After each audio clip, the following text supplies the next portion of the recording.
and welcome to the channel. I'm Slate and I'm here today with a fun video for the brand new Immortal Codex boss, the Furious Torrent. I am going to show you how to get an S ranking with epics only.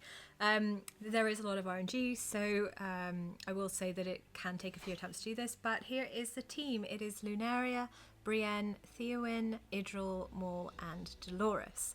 So yeah, I had a lot of fun making it and let's just get straight into it. I have to say this is quite a fun new stage, so we're going to start with our placements. Maul is going down first, followed by Dolores and then Lunaria. On the opposite side is going to be Idril and then Brienne, and finally Theowyn is going in the centre. What this ensures is that the grid where all the tridents spawn is covered by our main 3 damage dealers, and the very back ones can be taken out by Lunaria and Idril. We are going to hold most of the ults because we haven't hit the boss rush stage, but we are going to set up Idril just before we get to that stage so that her ultimate can just keep going and going and going. So as these fishies come out and the tridents come up, we are going to pop Dolores, Brienne and Idril, and what you'll see is that Idril will just keep refreshing her ult because every time she kills something, she gains a few seconds. Anyway, also, just to say, Maul got ulted as soon as the tridents come up. That is the aim. As soon as the tridents pop up, we hit Maul. Ideally, line it up with Dolores, but we just want to keep him going. The other thing is we are going to get ready with Dolores now, and then tridents up, Maul goes. Then we want Theowyn. Unfortunately, he didn't get it. Sometimes he does go to the right, and that helps a bit more. But Idril's still going. So she will slow down soon enough. Brienne, just keep going, and Theowyn. We will pop ultimates quite a few times, but like I said, the main one we're watching for is Maul. Tridents go up, and then we hit the ultimate. And this is because he can pretty much take out the majority of the tridents, and that is where we are doing the most damage to the boss.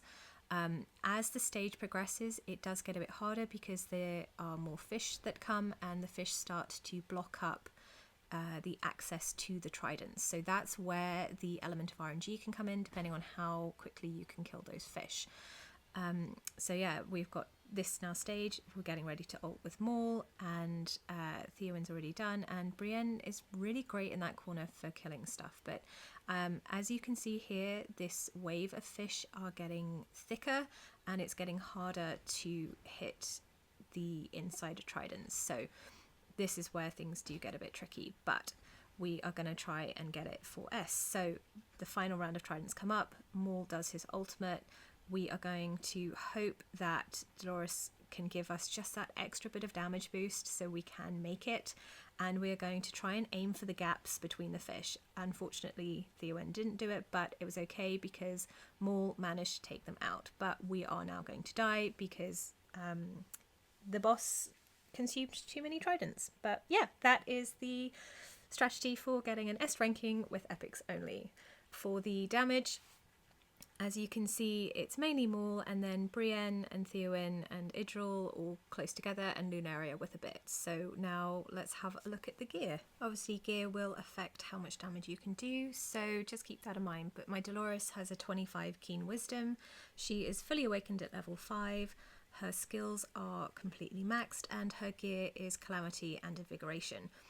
The left hand side we are looking for as much attack bonus as possible, and on the right hand side we are looking for attack bonus pieces 3 times, because the main thing with Dolores is you just want to stack her with as much attack as humanly possible with a bit of rage regen. So we're at 12.3k attack, none of the other stats matter, and 31% rage regen. Now on to the Northerner, so that is going to be Maul. His artifact is a Ichor Chalice for that 13% increase of damage. He is also awakened 5, his skills are fully maxed, and for the gear we are looking at a Warlord and Soulbond Arcana set. The main stats we're looking for are attack bonus, crit rate, crit damage on the left hand side, and on the right we want some attack speed substats, so crit damage, then another crit damage piece, and finally an attack bonus piece. This will then bring his stats to a 10k attack with a 320 speed, giving him a 2-second interval, 100% crit rate, and a very decent amount of crit damage. Then we are going to move on to the piercers. So that is going to start with Lunaria, our Lord, who gives us that extended range. Her artifact is a 25 Keen Wisdom. Her awakenings are level 2. Her skills are fully maxed. And then for her gear, I have put her in Infernal Roar. She doesn't do a lot of damage, but she does a little. So on the left hand side, it's attack, crit damage, and crit rate. And we've got an attack bonus, and another attack bonus. And her stats are 13.3k attack, coming down to a 1.2 second interval with 347 speed and 254% crit damage and crit capped. Now on to Theowen. He is in a level 1 Reaper's Emblem, and then his awakenings are level 5. His skills are fully maxed as well, and his gear is an Annihilating Might and Soulbond Arcana. On the left, we are looking again for those same stats of attack, crit rate, and crit damage. And then on the right, he is in an attack bonus, and finally a crit damage. But I am looking for attack speed on those right-hand pieces. He's got 11k attack, a 1.2 second interval with 310 speed, and a nice amount of crit damage at 364%. Next, we are going to move on to Brienne, who is in the best Sharpshooter's Crest, fully maxed out at 25. She is also Awakened 5. Her skills are also fully maxed, and she is also in Warlord and Soulbond Arcana. If you don't have this much of Warlord or Soulbond, I would recommend picking up a Wisdom set and using Calamity or Annihilating Might. But again, for Brienne, we want her fast, so she's an attack bonus. Then her middle piece is an attack speed piece, and her final piece is another attack bonus.